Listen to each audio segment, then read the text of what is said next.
On December 18, 2025, Frank Athen Walls was strapped to a gurney in the death chamber at Florida State Prison near Starke. He was 58 years old. He had spent 37 years on death row, waiting for this moment since his conviction in August 1988. In a few minutes, the state of Florida would execute him for murders he committed as a teenager with a damaged brain. At 6 p.m. Eastern Time, prison officials began the lethal injection protocol. 3 drugs would flow through the IV line into his arm: a sedative to render him unconscious, a paralytic to stop his breathing, potassium to stop his heart. 23 witnesses watched through glass as the chemicals did their work. Walls was dressed in prison whites. He lay strapped to the gurney, arms extended. A Catholic priest stood at his feet, preparing to pray. Before the injection began, the warden asked if he had any final statement. His response was simple and direct. "Good evening, everyone. I appreciate the opportunity to say what's on my heart. If any of the members of the family are here, I am sorry for all of the things I did, the pain I caused, and all of that you have suffered all these years." The apology could not undo what had been done. It could not restore 5 lives taken between 1985 and 1987. It could not heal the families broken by his violence. As the pentobarbital took effect, Walls began breathing heavily. His chest rose and fell in labored breaths for several minutes. The warden shook him and shouted his name. No response came. His breathing eventually stopped. At 6:11 p.m., 11 minutes after the injection began, the doctor checked for vital signs and found none. Frank Athen Walls was pronounced dead. The priest knelt on the floor and made the sign of the cross. Walls was the 19th person executed in Florida during 2025, setting an all-time record for the state. No other Florida governor had overseen this many executions in a single year since the death penalty was reinstated in 1976. Walls was executed for crimes that occurred nearly 40 years earlier, between March 1985 and July 1987. A period of terror in Okaloosa County, Florida. The community stretched along the Florida Panhandle, home to military installations and beach towns. In Ocean City and Fort Walton Beach, life moved at its usual pace. Families came and went with military assignments. Young people worked service jobs and enjoyed the beaches. And somewhere among them, a 19-year-old dishwasher with severe brain damage was hunting women. Between March 1985 and July 1987, 5 people died violently. A college student sunbathing alone on a beach. A young mother struggling to raise 3 children.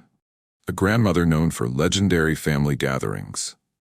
An Air Force airman and his girlfriend ambushed in their own home.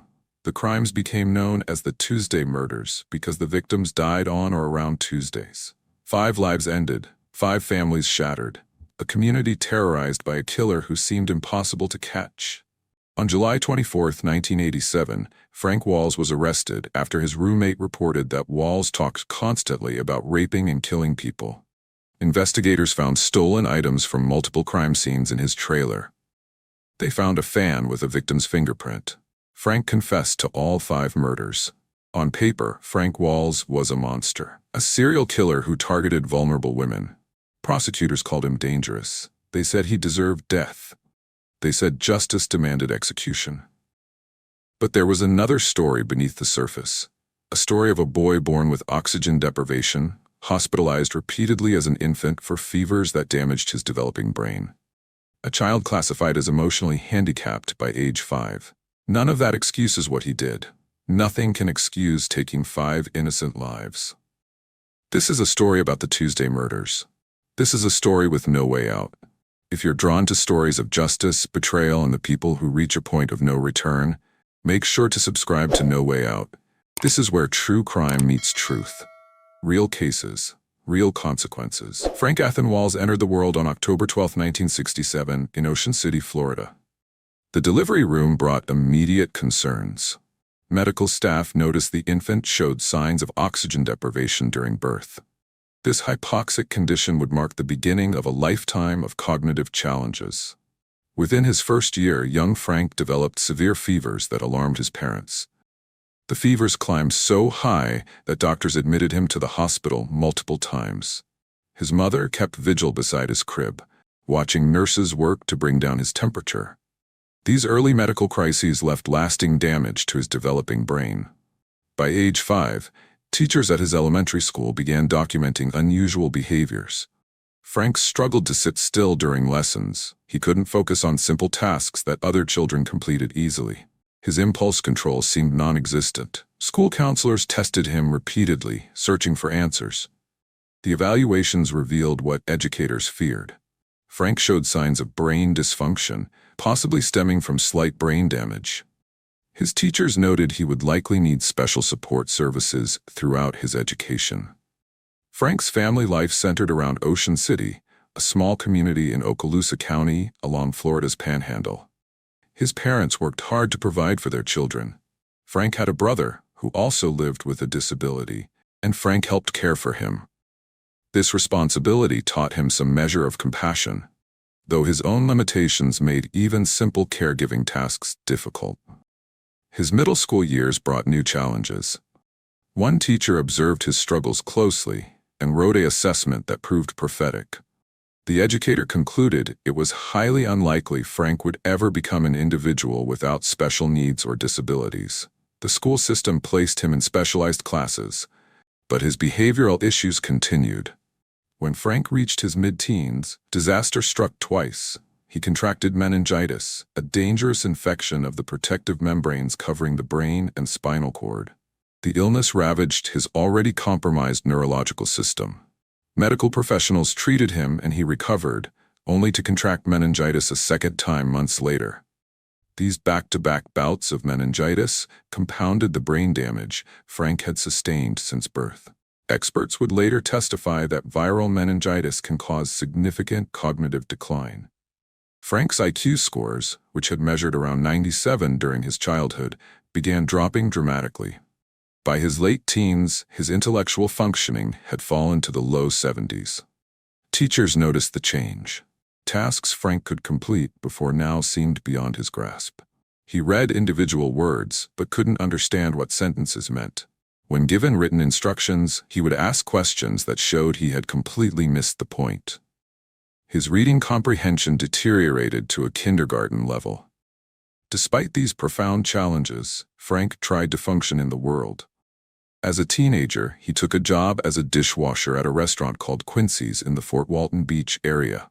The work was simple and repetitive, which suited his limited capabilities. He showed up for his shifts and did what he could. But Frank also began exhibiting troubling behaviors outside of work and school. Neighbors reported incidents of animal cruelty. Police caught him peeping into windows, watching women without their knowledge or consent.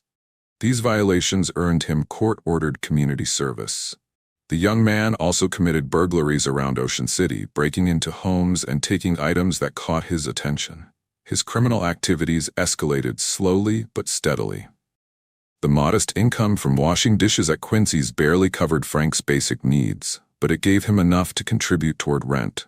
He needed somewhere to live, somewhere cheap enough for a dishwasher's salary. Finding a roommate made financial sense, even if Frank's limited social skills made living with others challenging. When he met Thomas Farnham, a young man looking for someone to split expenses, the arrangement seemed practical for both of them. Frank Walls moved into a modest living space with Thomas Farnham in Ocean City. Farnham went by the nickname Animal, though the origin of this moniker remains unclear. The two young men shared expenses and occupied separate areas of their home near the restaurants and beaches of the Florida Panhandle. The living arrangement started simply enough. Frank worked his dishwashing shifts at Quincy's, while Farnham pursued his own employment. They crossed paths mainly in the evenings and on weekends. The rent was split, the utilities divided. Neither had much money, but pooling resources made survival possible. Frank's co-workers at Quincy's noticed his childlike demeanor during shifts. He often seemed confused by simple instructions and needed tasks explained multiple times. The rhythm of washing dishes suited him because it required no complex thinking. Fill the sink, scrub the plates, rinse them clean, stack them to dry. The repetition gave structure to his workday. But at home, Thomas Farnham began noticing disturbing patterns in his roommate's behavior. Frank talked to himself constantly, sometimes for hours at a time. Farnham would hear him in his room, carrying on one-sided conversations with invisible people. The monologues often had a rambling quality, as if Frank was working through thoughts he couldn't process internally. More concerning were the topics of these solo discussions. Frank spoke frequently about rape. He described violent sexual fantasies in detail, working through scenarios where he overpowered women. He also talked about killing people, describing methods, and imagining victims. Farnham found these conversations deeply unsettling but didn't initially report them to authorities. The roommates also engaged in petty crimes together. In mid-July 1987, they burglarized a home in the area, taking items they could sell or use. The break-in gave Frank a taste for easy money and the thrill of violating other people's spaces. Frank's relationship with women during this period proved complicated. He dated the stepdaughter of a man named Mark Reba. This connection would later interest investigators, as Reba himself would be convicted of murder. At night, Frank roamed Ocean City and the surrounding communities. He watched women through their windows, satisfying voyeuristic urges. He broke into homes when residents were away, taking small items and cash. His criminal behavior followed no sophisticated pattern. He acted on impulse, driven by urges he couldn't control. The area where Frank lived and worked sat near several military installations. Eglin Air Force Base employed thousands of service members and civilian workers. Young military families rented mobile homes and small apartments throughout Okaloosa County. The transient nature of military life meant neighbors didn't always know each other well. This anonymity suited Frank's purposes. He could move through neighborhoods without drawing excessive attention. People saw a young man walking along roads or through trailer parks and thought nothing of it. He looked harmless, even childlike in his mannerisms. But inside Frank's mind, violent fantasies grew more intense. His intellectual disability meant he struggled with impulse control even more than most teenagers. The normal development of judgment and consequences never fully took hold in his damaged brain. When urges struck, he had limited ability to resist them. March 1985 approached, and Frank faced court-ordered community service for his peeping and animal cruelty charges.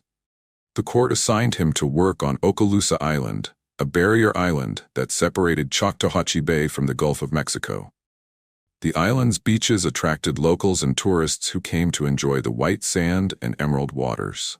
On March 26th, Frank reported for his community service duty.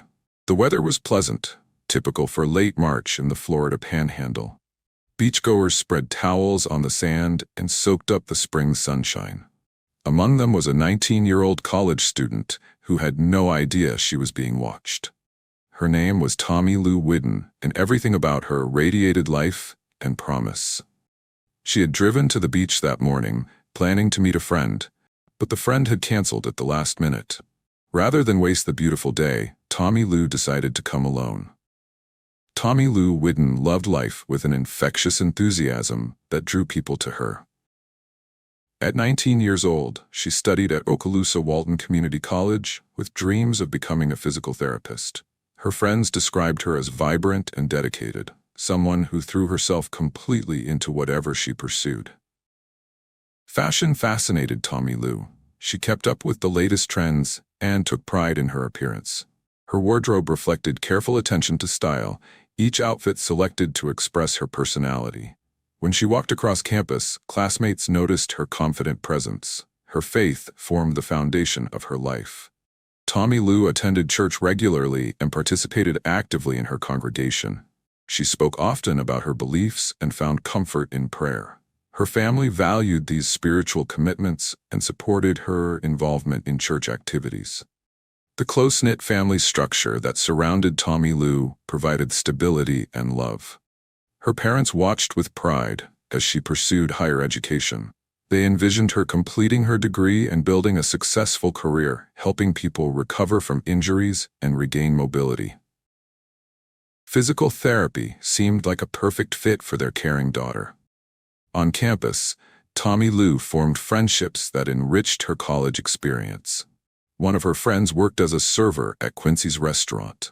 This young woman would later learn that she had served food while Frank Walls washed dishes in the back, creating a connection none of them could have imagined. March 26, 1985 dawned bright and warm.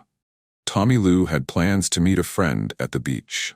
The two young women intended to spend the afternoon sunbathing and enjoying the spring weather.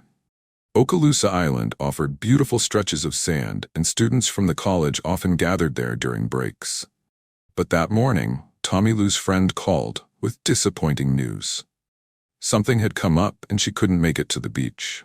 Tommie Lou faced a choice: stay home or go to the beach alone. The sunny day beckoned, and she decided not to let the cancellation ruin her plans.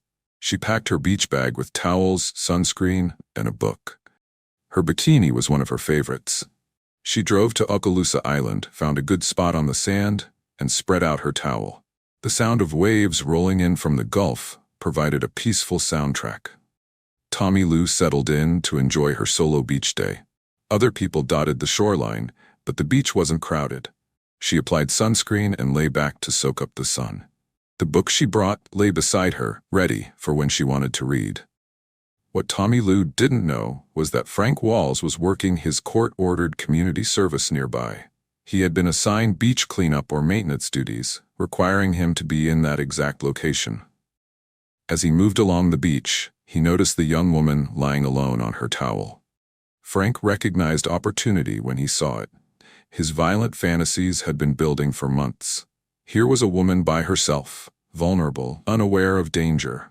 His damaged brain couldn't process the moral weight of what he was contemplating. Impulse overrode any sense of consequence. He watched Tommie Lou from a distance, timing his approach. Other beachgoers moved in different directions, their attention on the water or their own activities. Frank carried a knife, though why he had it during community service raises questions about his intentions that day. He approached Tommie Lou's spot on the beach. She may have thought he was another beachgoer or someone doing beach maintenance work. She had no reason to fear a stranger on a public beach in broad daylight. Her guard was down, her mind probably on the warmth of the sun and the peaceful sound of the waves. Frank stood over her now. In a flash, he revealed the knife and moved with shocking speed. The attack happened so quickly, Tommie Lou barely had time to react. Frank slashed her throat with brutal force, cutting deep into the vital structures of her neck. Blood poured onto the white sand as Tommie Lou's life drained away. Frank grabbed her car keys from her bag and ran to where her vehicle was parked. He drove away from the beach, leaving the dying young woman alone in the sand.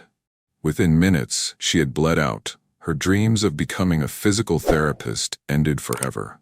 A man walking his dog along Okaloosa Island that evening made a discovery that would haunt him for the rest of his life. As his pet pulled toward something in the sand, he saw what appeared to be a person lying motionless. Drawing closer, he realized he was looking at a young woman's body. The dog walker ran to find a phone and called the police. Okaloosa County Sheriff's deputies arrived quickly, securing the area as the sun began to set. They found Tommie Lou Whiddon still in her bikini, her throat slashed, surrounded by sand, darkened with her blood. Detectives walked the beach, searching for evidence. They found her car missing from the parking area. Someone had taken her keys and driven away. The theft suggested robbery might be a motive, though the brutality of the throat slashing indicated something more violent at play.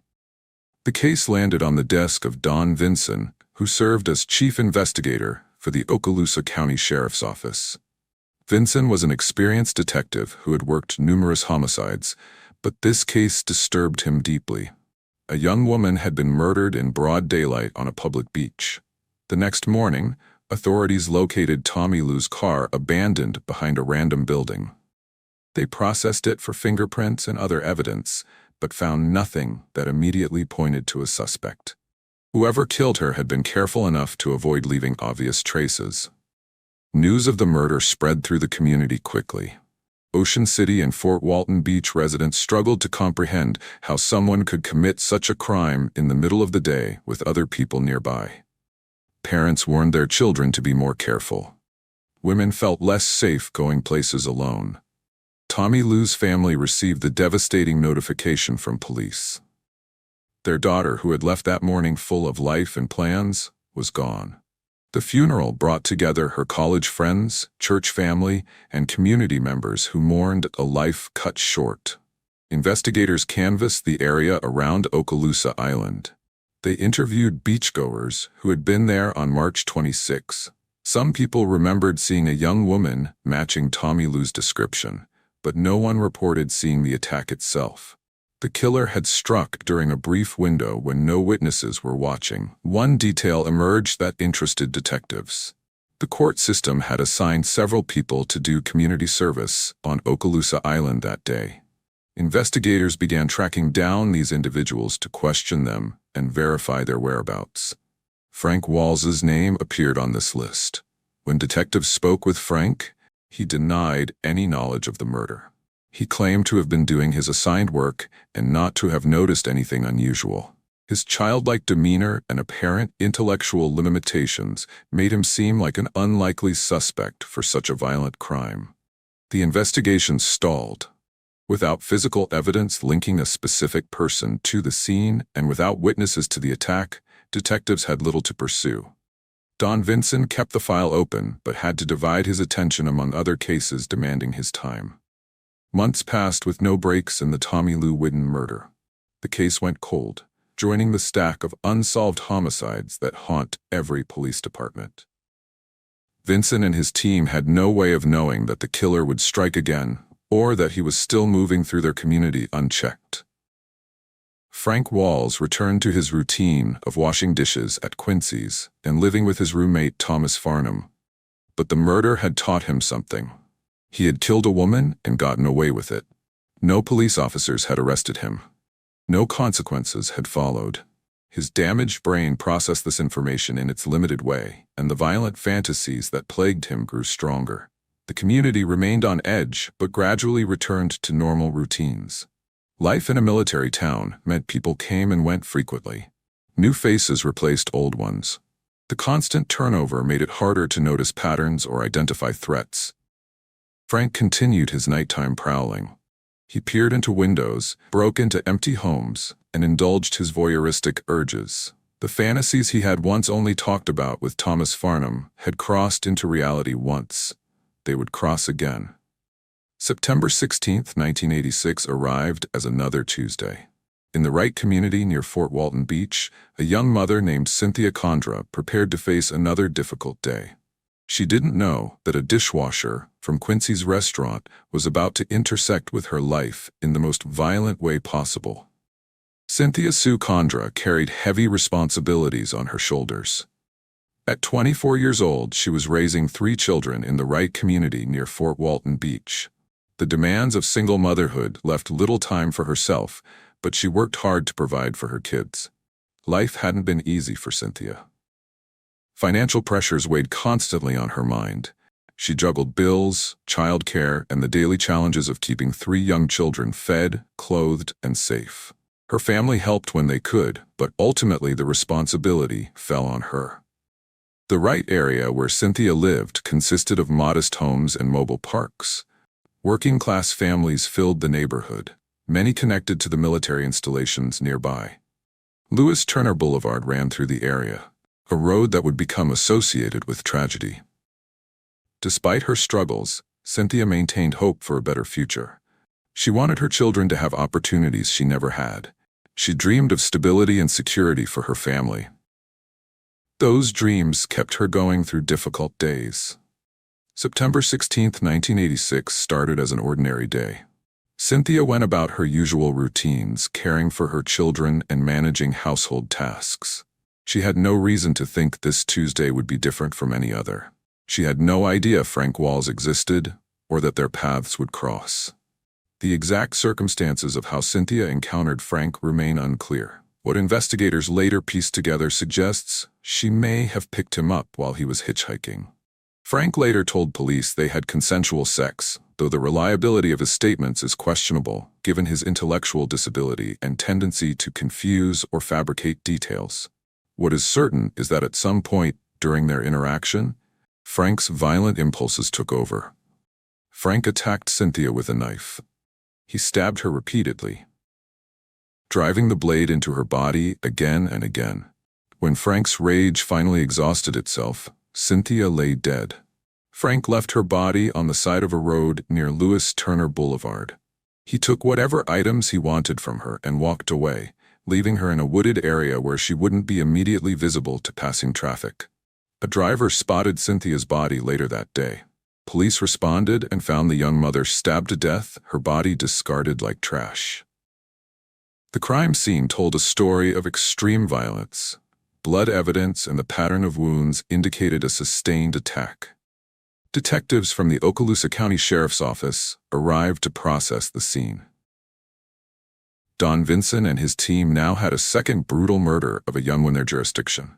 They began comparing details to the Tommie Lou Whiddon case from 18 months earlier, looking for possible connections. Both victims were young women killed on or around a Tuesday.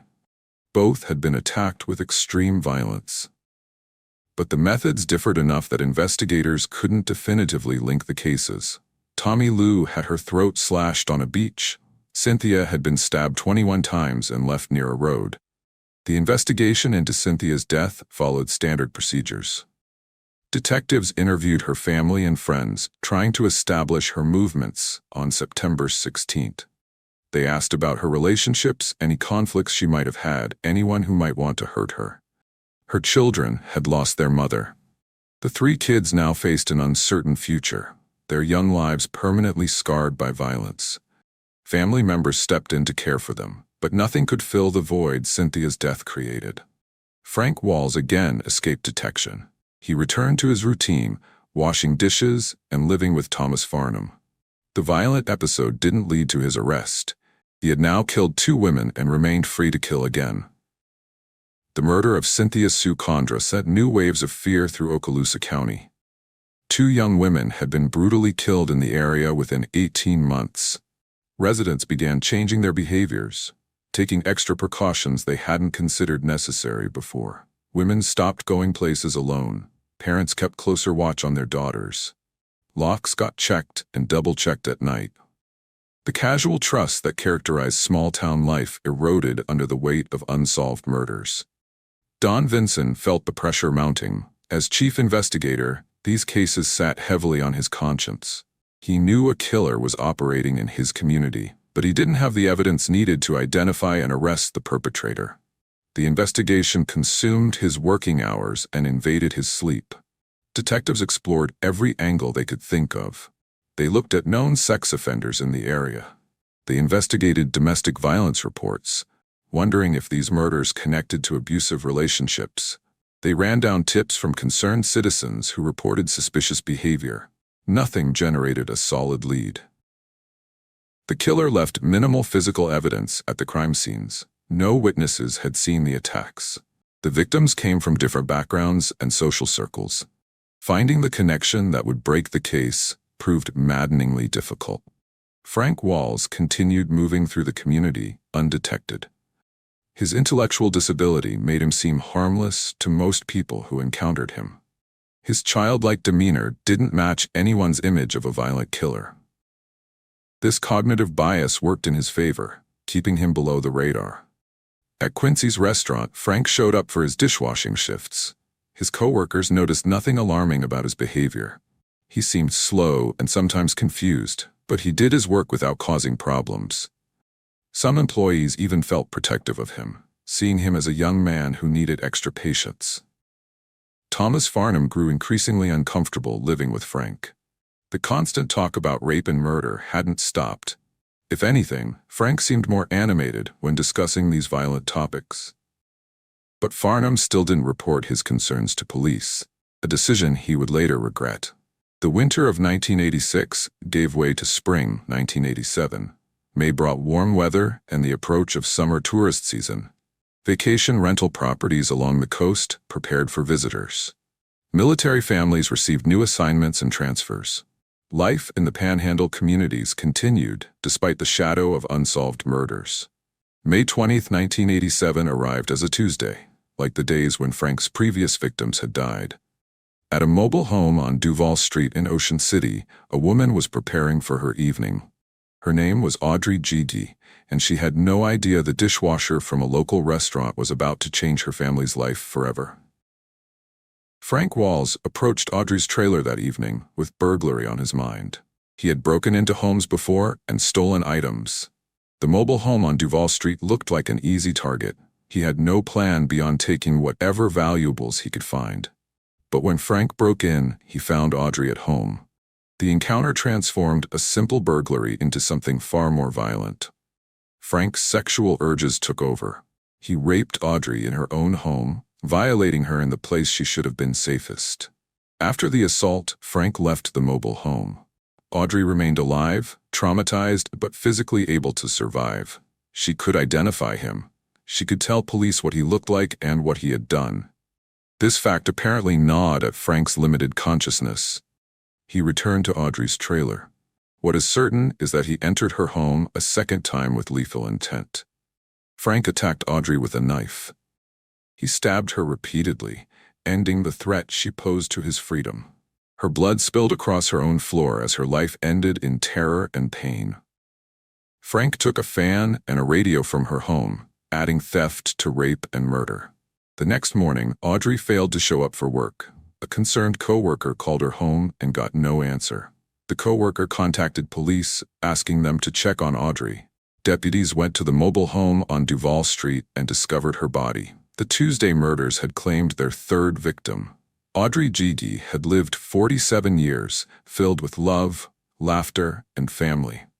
She worked as a waitress to support herself, serving customers with warmth and efficiency. Her real passion, though, was gathering her loved ones together for celebrations that became legendary in her family. Her husband served in the Air Force, a career that brought stability and purpose to their lives. Together, they had raised 4 children, watching them grow into adults. Audrey took pride in being a mother and had recently added a new role she cherished: grandmother. 2 years before her death, Audrey's first grandchildren had been born. The experience of holding those babies transformed her. She spoke constantly about her granddaughters, sharing photos and stories with anyone who would listen. She dreamed of watching them grow up, of spoiling them the way grandmothers do. The Christmas gatherings Audrey hosted became family traditions. She decorated her home with care, cooked enormous meals, and made sure everyone felt welcome and loved. Pool parties at her place during summer months drew crowds of relatives and friends. She had a gift for creating joy. Her granddaughter Jessica was only 2 years old when Audrey died. Jessica's sister Erin was 4 months old. Neither would have memories of their grandmother. They would know her only through photographs and stories told by family members who missed her every day. When police discovered Audrey's body in her trailer on May 20, 1987, they found her nude. The evidence indicated sexual assault. Stab wounds covered her body. The scene suggested a perpetrator comfortable with extreme violence. Detectives processed the crime scene with meticulous care. Don Vinson and his team now faced their third murder of a young woman in just over 2 years. The similarities between cases became harder to ignore. All the victims were women. All had been attacked with extraordinary violence. All had died on or around Tuesdays. The media began calling them the Tuesday Murders, a name that captured the pattern investigators had noticed. The moniker spread through the community, adding to the atmosphere of fear. Tuesdays took on an ominous quality, as people wondered when the killer would strike again. Detectives theorized they were hunting a serial killer. The escalation from one murder in 1985 to another in 1986 to a third in early 1987 suggested someone growing more confident. The sexual component in Audrey's murder indicated these crimes weren't just about killing. They involved power, control, and sexual violence. Investigators began looking more closely at people who had been questioned in connection with the earlier murders. They reviewed their notes on everyone who had been near Okaloosa Island when Tommie Lou died. They re-examined potential suspects in Cynthia's case. They searched for the common thread. The fingerprints lifted from Audrey's trailer went into the system for comparison. Technology in 1987 made this process slower than it would become in later years. Analysts had to manually compare prints against known offenders. The work took time and patience. Meanwhile, Audrey's family struggled with devastating grief. Her husband faced life without his partner. Her children had lost their mother suddenly and violently. The two granddaughters would grow up without her presence at birthdays and holidays. As Audrey was laid to rest, Frank Walls walked free. He had now killed 3 women in just over 2 years. His pattern of violence showed no signs of stopping. The next victims were already living their lives in the same community, unaware that a serial killer was hunting in their midst.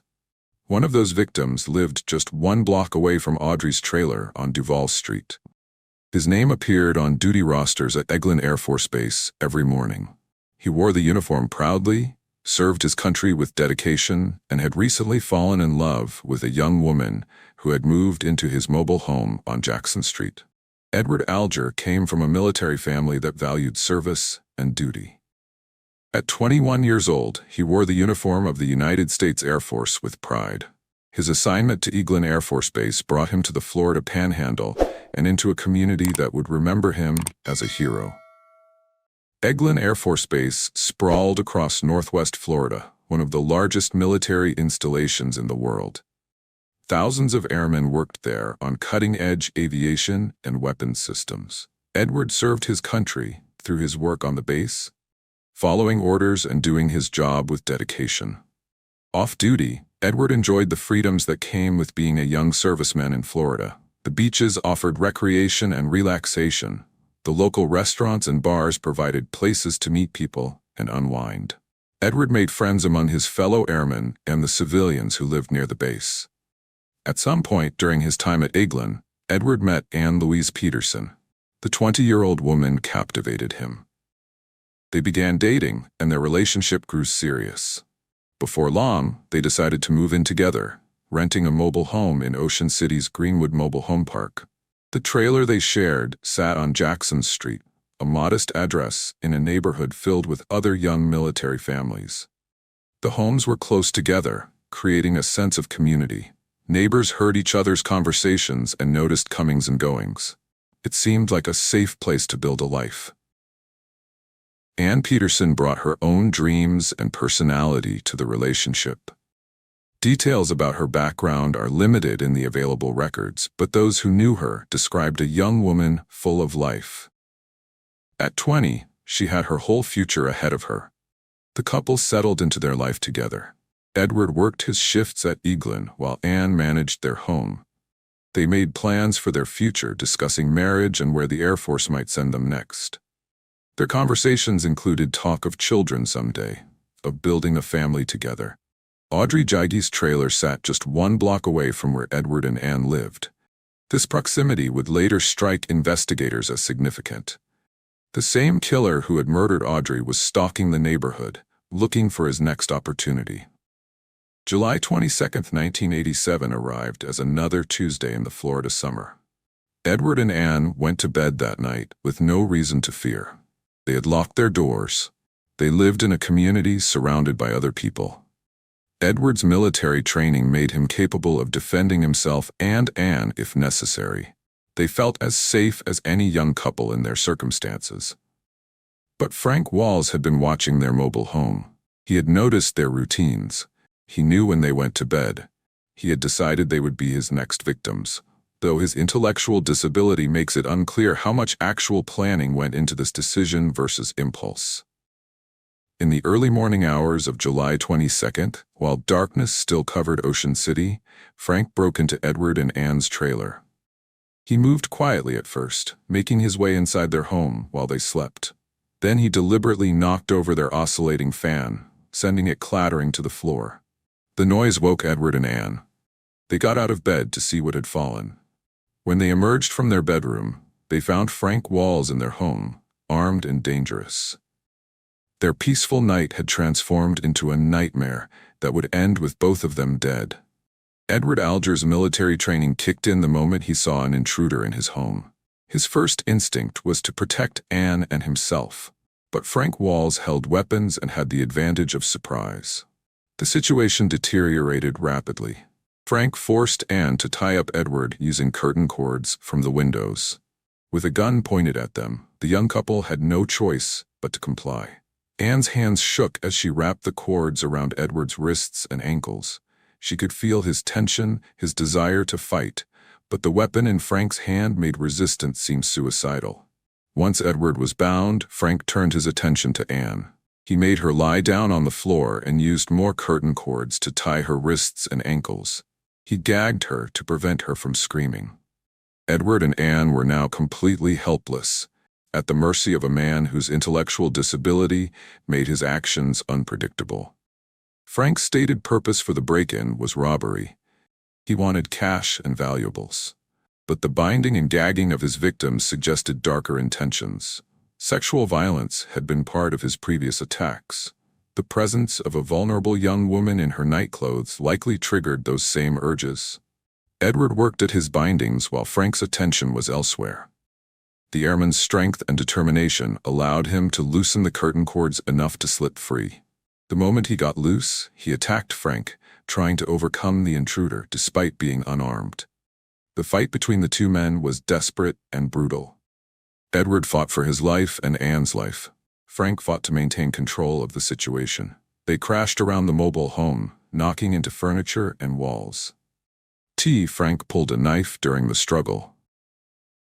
He tackled Edward to the floor and slashed the blade across his throat. The wound opened Edward's carotid artery, sending blood pumping across the floor. But even with his throat cut, Edward kept fighting. The airman's courage was remarkable. Bleeding profusely, his life draining away, Edward managed to bite Frank on the leg. The bite was hard enough that Frank dropped his knife. For a brief moment, Edward had disarmed his attacker through sheer determination and will to live. But Frank pulled a gun. He pointed the .22 caliber pistol at Edward's head and fired. The first shot hit Edward in the skull. Frank fired again and again. 3 bullets entered Edward's head at close range. The young airman finally stopped moving. His heroic resistance ended by the gun's brutal efficiency. Edward Alger died on the floor of his own home, having fought to his last breath to save himself and the woman he loved. His body lay in the second bedroom, still bleeding from the throat wound and gunshot trauma. He never had a chance to build the life he and Ann had planned together. Frank now turned back to Ann Peterson. She lay bound and gagged, having watched her boyfriend's murder. The terror she felt in those moments defies imagination. She knew Edward was dead. She knew she was alone with his killer. Frank removed Ann's gag. She could speak now, and she asked about Edward. Frank told her what had happened. He claimed he hadn't wanted to hurt anyone, that Edward had forced the situation by attacking him. Frank untied Ann. He began wrestling with her, ripping off her clothing. What happened next involved sexual assault, though the exact details are not specified in court records. Ann fought him as best she could, but she was terrified and overpowered. At some point during the assault, Ann curled up crying. Frank later said he became paranoid. He didn't want witnesses to what he had done. His damaged brain couldn't process any option except eliminating the threat Ann posed. Frank picked up his gun again. He shot Ann in the head from close range. The bullet entered her skull but didn't kill her immediately. She began screaming, the sound of her terror filling the mobile home. Frank grabbed a pillow and pressed it over her face. He fired again, the bullet going through the pillow into her head. Ann Peterson died from the gunshot wounds, the pillow still over her face. Her body lay in the front bedroom where Frank had assaulted her. She was 20 years old, killed execution style by a man who had invaded her home. Frank searched the mobile home for valuables. He found about $200 in cash. He took Edward's worn leather wallet. He grabbed the oscillating fan that had started this whole nightmare. These items in hand, he left the trailer. Frank Walls drove away from the murder scene with stolen cash burning a hole in his pocket. Instead of laying low, he made a decision that demonstrated his profound lack of judgment. He went to a strip club about an hour after killing Edward and Ann. At the club, Frank spent the stolen $200 on drinks and dancers. He tipped generously, enjoying the attention.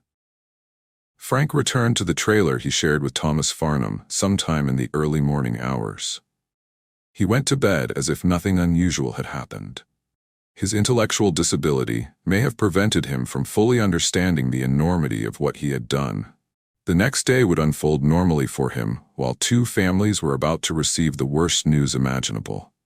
July 23, 1987 started with Edward Alger failing to report for duty at Eglin Air Force Base. Military service requires strict adherence to schedules. When an airman doesn't show up for work, superiors notice immediately. Edward's absence triggered concern among his commanding officers. Someone from the base tried calling Edward's mobile home. The phone rang without answer. This increased the worry. The Air Force takes care of its people, and Edward's unexplained absence demanded investigation. A supervisor decided to drive to Edward's address on Jackson Street to check on him in person. The supervisor arrived at the Greenwood Mobile Home Park and found Edward's trailer. He knocked on the door and called out.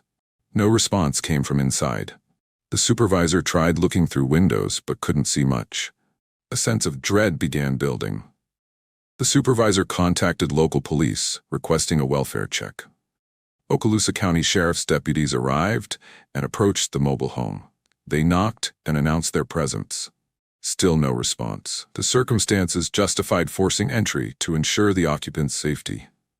Officers entered the trailer and immediately knew something terrible had happened. Blood covered the floors.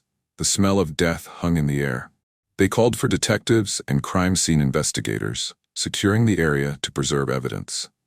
Don Vinson received notification of a double homicide in Ocean City. When he heard the address on Jackson Street, his mind immediately went to the Audrey Gygi murder. That trailer was only 1 block away. The proximity couldn't be coincidental. Vinson arrived to find a scene of extreme violence. Edward Alger's body lay in the second bedroom, his throat slashed and 3 gunshot wounds to his head. Ann Peterson's body was in the front bedroom, shot twice in the head, a pillow still covering her face. Both victims were nude or partially clothed. Crime scene technicians photographed everything. They documented the blood spatter patterns, the position of bodies, the items scattered around the rooms. They lifted fingerprints from surfaces. They collected the curtain cords that had been used to bind the victims. The stolen items became apparent as investigators interviewed Edward's military colleagues and Ann's family. The oscillating fan was missing. Edward's wallet was gone.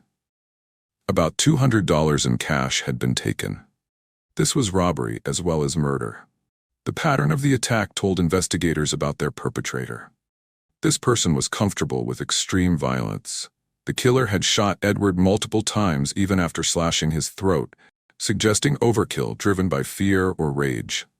The execution-style shooting of Ann with a pillow over her face showed cold calculation. The bindings made from curtain cords indicated the killer had improvised with materials at hand. The forced entry suggested this wasn't someone the victims knew well enough to let inside voluntarily. Everything pointed to a stranger breaking in during the night. Detectives began canvassing the neighborhood. They interviewed everyone who lived near the mobile home on Jackson Street. Had anyone heard gunshots? Did anyone see a person fleeing the area? Did neighbors notice any suspicious individuals in the days before the murders? The investigation had barely begun when Thomas Farnham made a decision that would finally bring Frank Walls's killing spree to an end. Farnham had been listening to his roommate talk about rape and murder for months. Now a double homicide had occurred in their neighborhood. Farnham's conscience wouldn't let him stay silent any longer. Thomas Farnham approached Okaloosa County Sheriff's deputies with information that would crack the case wide open. He told investigators about his roommate, Frank Walls, and the disturbing conversations they had been having. Farnham described how Frank talked constantly about raping and killing people, working through violent fantasies in explicit detail. Detectives listened with growing interest. They asked Farnham about Frank's behavior on July 22nd and the early morning hours of July 23rd. Farnham reported that Frank had acted strangely, more agitated than usual. He had left the trailer and returned in the early morning hours. His demeanor suggested something had happened. The investigators asked if Farnham had noticed any suspicious items in Frank's possession. Farnham mentioned seeing some things that didn't belong to Frank, though he couldn't be specific about what they were. The timing of Frank's absence from the trailer aligned perfectly with the murders of Edward and Ann. On July 24, 1987, just 2 days after the double homicide, police arrested Frank Athen Walls. He was 19 years old, still working as a dishwasher at Quincy's, still living his simple routine. The arrest ended his freedom, but not the investigation into his crimes. Detectives brought Frank to the Okaloosa County Jail in Crestview for interrogation. They read him his rights and began asking questions about his whereabouts on July 22nd. Frank's intellectual disability became apparent immediately during questioning. He seemed confused by complex questions and struggled to follow the conversation. Despite his limited cognitive abilities, Frank eventually began talking about the murders. He gave investigators a statement that detailed his involvement in the Alger and Ann Peterson killings. The confession revealed the horrific details of the home invasion, the binding of the victims, and the violent deaths that followed. Frank admitted he had deliberately knocked over the fan to wake the couple. He described forcing Ann to tie up Edward with curtain cords. He talked about the fight with Edward and the decision to use the knife and then the gun. He explained shooting Ann execution style because he didn't want witnesses. The statement provided information only the killer would know. Frank described the interior layout of the mobile home. He knew about the curtain cords used for binding. He could tell detectives what he had stolen and where he had spent the money. The confession was detailed enough to erase any doubt about his involvement. Armed with Frank's confession and the tip from Thomas Farnham, investigators obtained a search warrant for Frank's trailer. A team of officers descended on the residence, looking for evidence connecting Frank to the murders. What they found exceeded their expectations. Inside Frank's home, investigators discovered items stolen from multiple crime scenes. They found the oscillating fan taken from Edward and Ann's trailer. The fan matched the description provided by Edward's military friends who had been to the mobile home. This single item placed Frank at the murder scene. But detectives found something even more significant. Among Frank's possessions was another fan, similar to the one stolen from Edward and Ann. This second fan looked like it had come from somewhere else. Investigators processed it for fingerprints and found a single print that didn't belong to Frank. The fingerprint was run through the system and matched to Audrey Gygi, the woman murdered in her trailer on May 20th. This fan had been stolen from her home during that crime. Frank Walls now stood connected to 3 murders through physical evidence. Investigators also found ice picks, multiple knives, a .22 caliber pistol matching the weapon used to kill Edward and Ann, 8 more .22 caliber pistols, ammunition, a holster, a box cutter, a hatchet, pornographic material, 3 fans total, 2 lawnmowers, 4 telephones, a wallet, a chainsaw, burnt boots, and 93 articles of clothing including bloodied jeans. The sheer volume of stolen property suggested Frank had been burglarizing homes regularly. Each item represented a crime, a violation of someone's space and security. The bloodied jeans potentially connected to one or more of the murders, though testing would be needed to confirm whose blood it was. While Frank sat in jail, detectives formed a special task force to examine unsolved murders in the area. They suspected Frank might be responsible for more deaths than just Audrey, Edward, and Ann. The pattern of violence and the gap between known crimes suggested other victims might exist. Don Vinson took a personal interest in getting Frank to confess to any additional murders. He developed a rapport with the young man, working around Frank's intellectual limitations to build trust. The strategy worked better than anyone expected. Don Vinson sat across from Frank Walls in the interrogation room, speaking in patient tones suited to Frank's limited comprehension. The detective had learned that treating Frank like a child often got better results than aggressive questioning. This gentle approach was about to reveal the full extent of Frank's killing spree. Frank began talking about Tommie Lou Whiddon. He described seeing her on the beach during his community service assignment on March 26, 1985. He admitted approaching her with a knife and slashing her throat. He said he raped her, though the timeline of the attack makes this claim questionable. He took her car keys and drove her vehicle away from the beach. The confession to Tommie Lou's murder didn't surprise investigators much. They had already suspected Frank might be involved based on his presence at Okaloosa Island that day. But hearing him describe the attack in his own words confirmed their suspicions and cleared the first Tuesday murder. Frank then talked about Cynthia Sue Condra. He claimed she picked him up while he was hitchhiking on September 16, 1986. According to Frank, they had consensual sex. Afterward, they got into an argument about something he couldn't clearly articulate. He said everything just snapped, just went wild crazy. The stabbing of Cynthia happened in a frenzy. Frank described driving the knife into her body repeatedly, 21 times in total. He couldn't explain why he kept stabbing her after she was clearly dead or dying. His intellectual disability prevented him from understanding his own loss of control. Frank left Cynthia's body near Lewis Turner Boulevard in the Wright community. He took items from her, though he couldn't remember specifically what.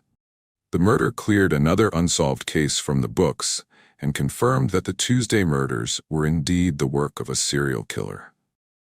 With confessions to Tommie Lou and Cynthia's murders, plus the physical evidence connecting him to Audrey Gygi and the confession to killing Edward and Ann, prosecutors now had Frank Walls connected to 5 homicides. The question became whether to charge him with all of them or focus on the cases with the strongest evidence.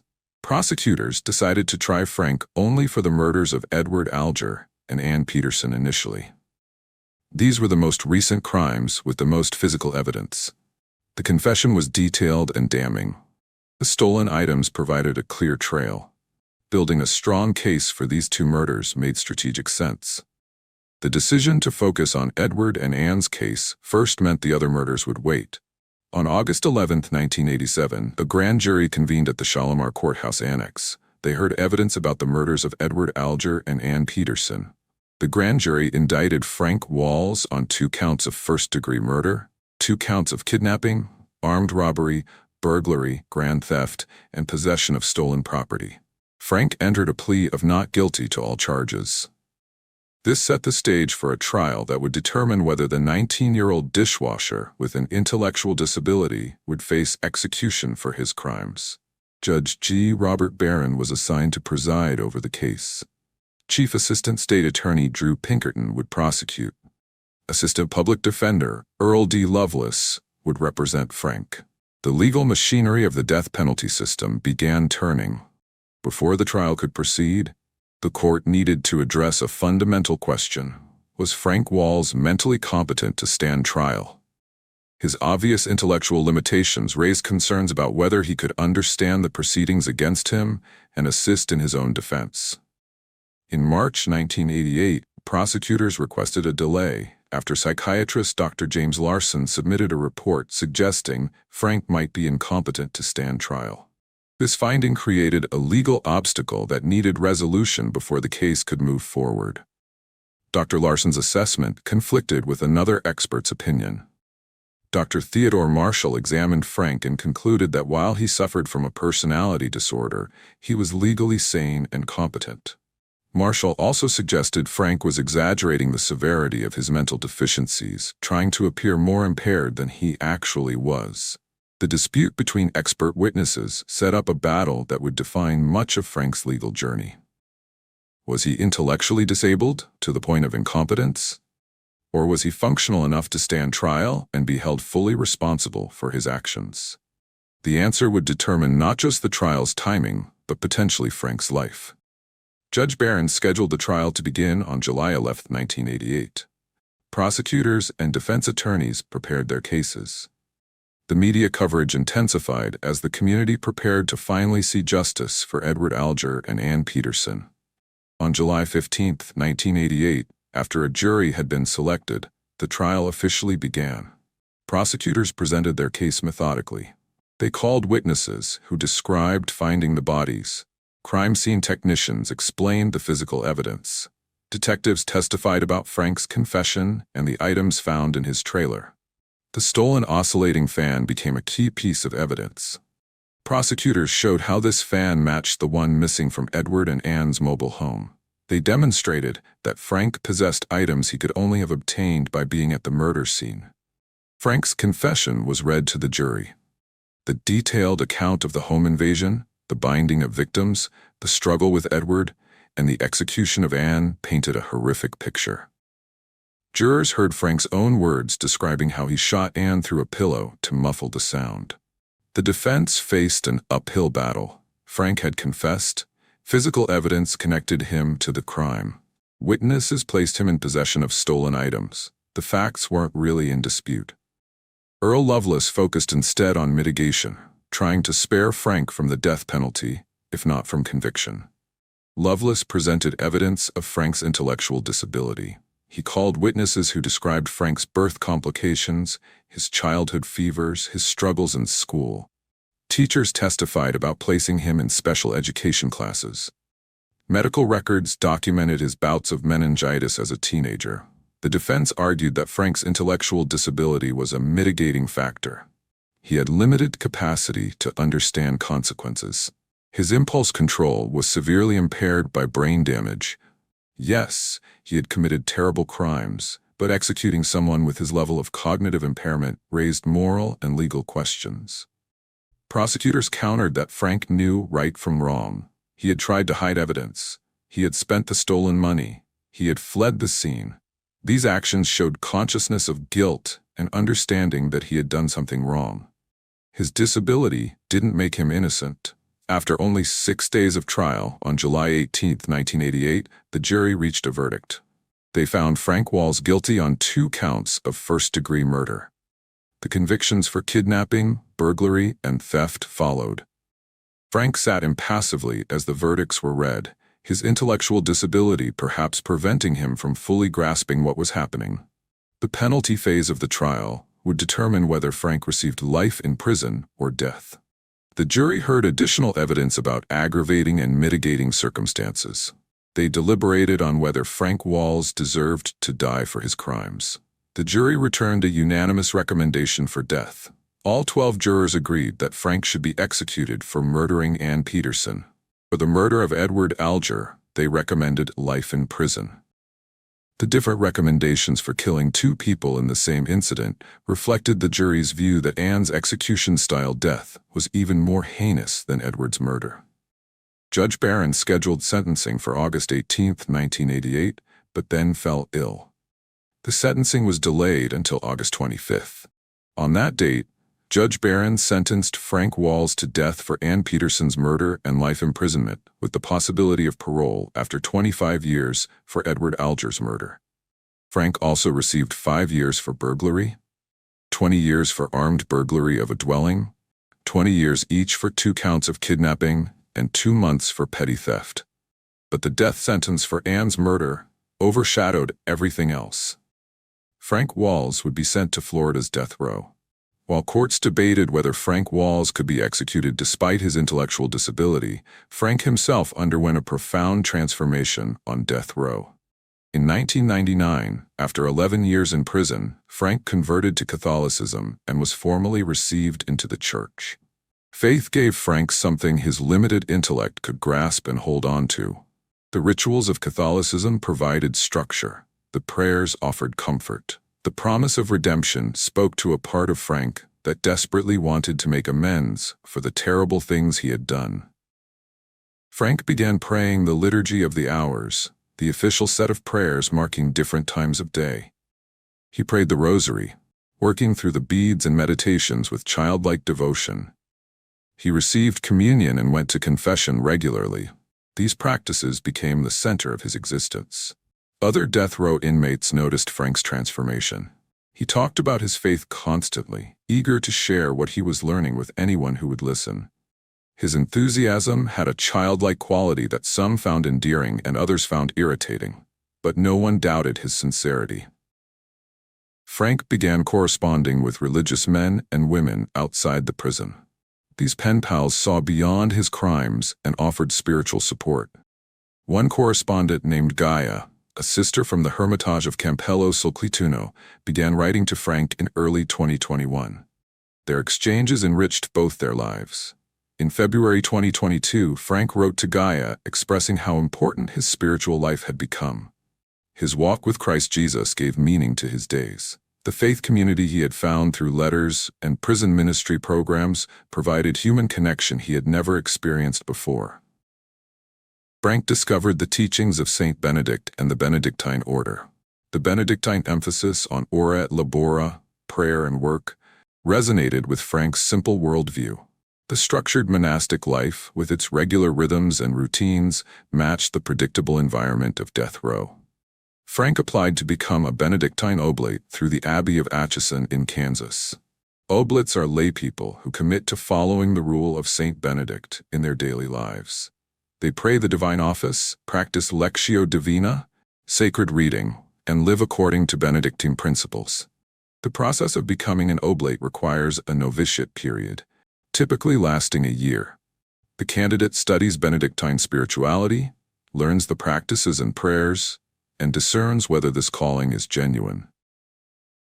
For someone with Frank's intellectual disability, this year-long commitment demonstrated remarkable persistence. In 2025, after completing his novitiate, Frank made his final oblation. He formally committed himself to living as a Benedictine Oblate for the rest of his life. The ceremony marked a spiritual milestone. Frank had become part of a monastic community despite being confined to death row. Fellow death row inmates observed that Frank had found stability in the rhythms of his religious practice. The structure, predictability, and safety of both death row routine and religious observance allowed him to flourish in ways he never had in the outside world. People with developmental disabilities often thrive with clear structure, and Frank was no exception. Frank's neighbors on death row shared that he was gentle and vulnerable. They felt protective of him, despite knowing he had caused terrible harm. They saw someone who had committed monstrous acts, but wasn't himself a monster. His faith and his remorse seemed genuine. Frank expressed deep regret for the murders he had committed. He understood, to the extent his limited intellect allowed, that he had destroyed lives and caused irreparable harm. He couldn't undo what he had done, but he tried to make amends through prayer and spiritual growth. The families of his victims had varied responses to Frank's religious conversion. Some saw it as genuine redemption. Others viewed it as too little, too late. Jessica Gygi Hickingbottom, Audrey Gygi's granddaughter, acknowledged that Frank's transformation didn't heal the wounds he had caused. The pain remained regardless of his spiritual journey. Frank's lawyers pointed to his transformation as evidence of his capacity for growth and change. They argued that executing someone who had spent nearly 4 decades atoning for his crimes, who had become a devoted man of faith, served no penological purpose. But courts are not moved by redemption stories when it comes to the death penalty. Governor Ron DeSantis began 2025 with a clear agenda regarding Florida's death row. He had stated publicly that his goal was to bring justice to victims, families who had waited decades for death sentences to be carried out. He characterized the lengthy appeals process as justice delayed is justice denied. DeSantis had 1 year remaining in his term as governor. Florida law prohibits governors from seeking more than 2 consecutive terms. Whether motivated by legacy building or genuine policy goals, DeSantis signed more death warrants in 2025 than any Florida governor in modern history. The first execution of 2025 occurred on February 14th. James Ford died by lethal injection for a 1997 double murder, despite claims of significant childhood trauma. The executions continued through the year at a pace Florida had never seen before. By the time summer arrived, DeSantis had already surpassed the previous record of 8 executions set in 2014. The death warrants kept coming. Every few weeks, another condemned inmate faced execution. Death penalty opponents held vigils outside Florida State Prison, marking each killing with prayers and protests. The 2023 Parkland law facilitated this execution spree.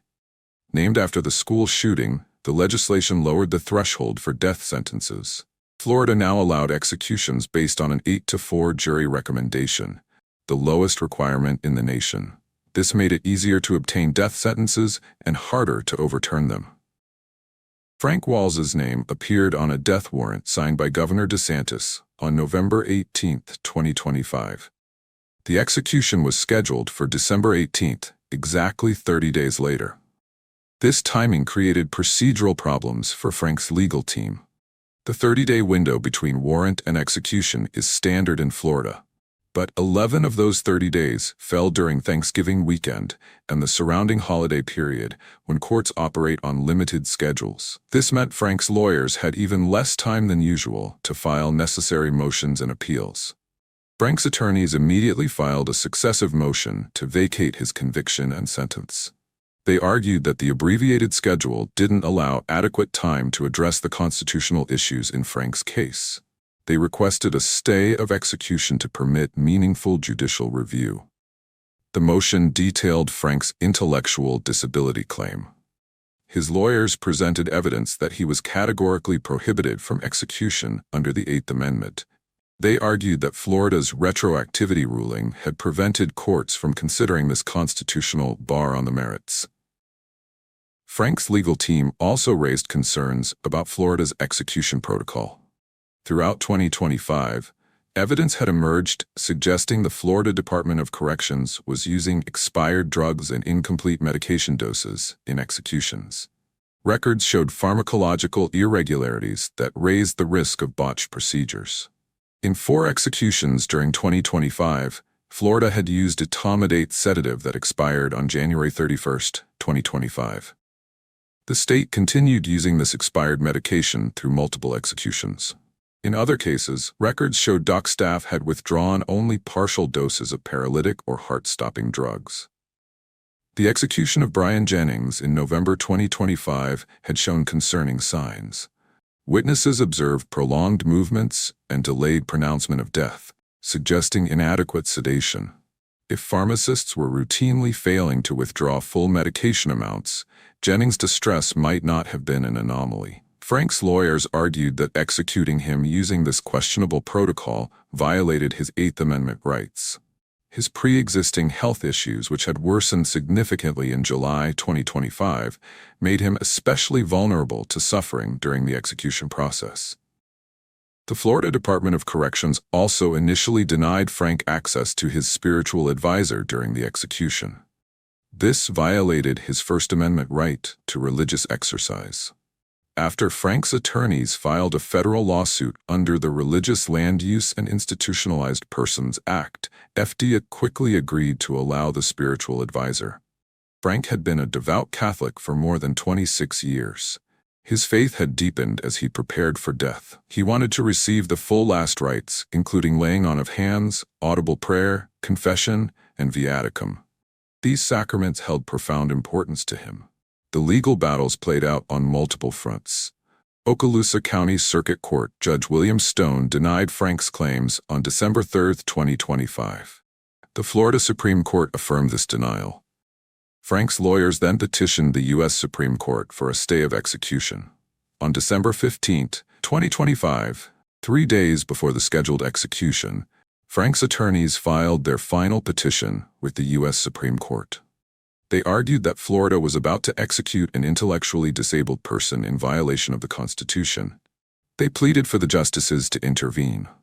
The petition stated, "The state of Florida runs the imminent risk of executing an intellectually disabled person, contrary to the provisions of the Eighth Amendment."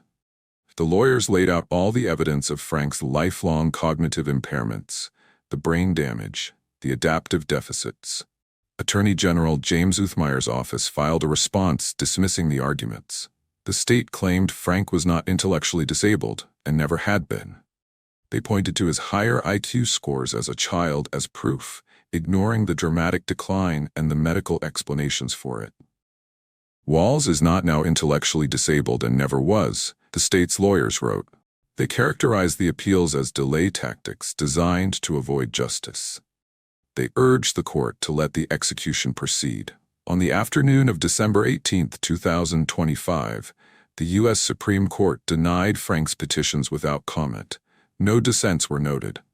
The highest court in America declined to stop Florida from executing a man who met the criteria for intellectual disability. Frank Walls woke up at 5:10 a.m. on December 18, 2025, in his death row cell. Florida Department of Corrections spokesman Jordan Kirkland later reported that Frank remained compliant throughout the day. He understood what was going to happen, at least to the extent his intellectual disability allowed such comprehension. At 4:15 p.m., media witnesses and family members began gathering at the administration building of Florida State Prison. The facility sits near Starke, about 45 miles southwest of Jacksonville.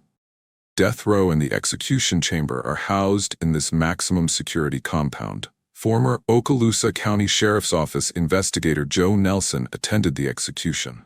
Although he had retired 18 years earlier, Nelson felt this execution would officially end my law enforcement career. He had worked the cases that led to Frank's arrest and wanted to see justice completed. Retired Okaloosa Corrections Officer Pat Hanratty also witnessed the execution. Hanratty remembered Frank from his time in the Okaloosa County Jail awaiting trial. He told reporters that Frank acted like he was special due to being a serial killer and didn't bother to follow the rules. Hanratty recalled having to wrestle Frank down during fights with other inmates. 23 total witnesses took their seats in the viewing area. Some represented victims' families. Others came from law enforcement. Media representatives occupied designated spaces. All would watch through glass as Frank Walls died by chemical injection. For his last meal, Frank requested and received chicken, steak, baked potato, vegetables, cheesecake, and juice. This substantial meal was typical of final requests. Whatever his crimes, the state would grant this small courtesy before taking his life. Frank met with one visitor during his final hours. He also spent time with his spiritual advisor, a Catholic priest who had been ministering to him, through glass, unable to touch. Frank remained hopeful that the U.S. Supreme Court might grant a stay, though his attorney knew such miracles rarely happened. Frank told his lawyer he was ready for whatever God's plan might be. Frank said either the Lord would grant him a stay, or the Lord would bring him home. He described himself as too blessed to be stressed. This childlike faith sustained him even as the clock ticked toward his death. He and his lawyer placed their hands on opposite sides of the glass in farewell. As 6 p.m. approached, Frank was escorted to the execution chamber. The small room contained a gurney with restraints. Medical equipment stood nearby. The protocol called for a 3-drug sequence: a sedative to render him unconscious, a paralytic to stop his breathing, and potassium to stop his heart. Frank lay down on the gurney. Staff members strapped his arms, legs, and torso to the table. An IV line was inserted into his arm. The Catholic priest stood near his feet, preparing to pray. At exactly 6 p.m., the curtain opened so witnesses could observe. Frank was given the opportunity to make a final statement. He spoke in a calm voice, his words recorded by the witnesses present. "Good evening, everyone," Frank said. "I appreciate the opportunity to say what's on my heart. If any of the members of the family are here, I am sorry for all of the things I did, the pain I caused, and all of that you have suffered all these years." The apology couldn't undo the murders of Tommie Lou Whiddon, Cynthia Sue Condra, Audrey Gygi, Edward Alger, and Ann Peterson. It couldn't restore the lives destroyed or heal the families broken by his violence. But Frank offered what he could: acknowledgement of harm and expression of remorse. After Frank finished speaking, the priest remained beside him, appearing to pray. The execution team began administering the lethal drugs through the IV line. The sedative entered Frank's bloodstream first, designed to render him unconscious before the painful drugs followed. Frank began breathing heavily. His chest rose and fell in labored breaths for several minutes. Witnesses watched as he appeared to lose consciousness. A warden approached and shook Frank several times, shouting his name. Frank gave no response. His breathing continued for a time, then gradually stopped. Several minutes passed. Medical personnel entered the chamber to check for signs of life. They performed the necessary examinations to confirm death. At 6:11 p.m., 11 minutes after the process began, Frank Athen Walls was pronounced dead. The priest who had stood by Frank knelt on the floor. He made the sign of the cross, blessing the body of the man who had been his spiritual charge. Whether Frank had found the salvation he sought, only God could know. What was certain was that his earthly life had ended. News of Frank Walls' execution spread quickly through media channels. He became the 19th person executed in Florida, during 2025, setting an all-time record for the state. If this documentary provided you with a deeper understanding of this complex case, please subscribe to No Way Out and hit the notification bell. We examine death penalty cases with the thorough research and respectful approach they deserve,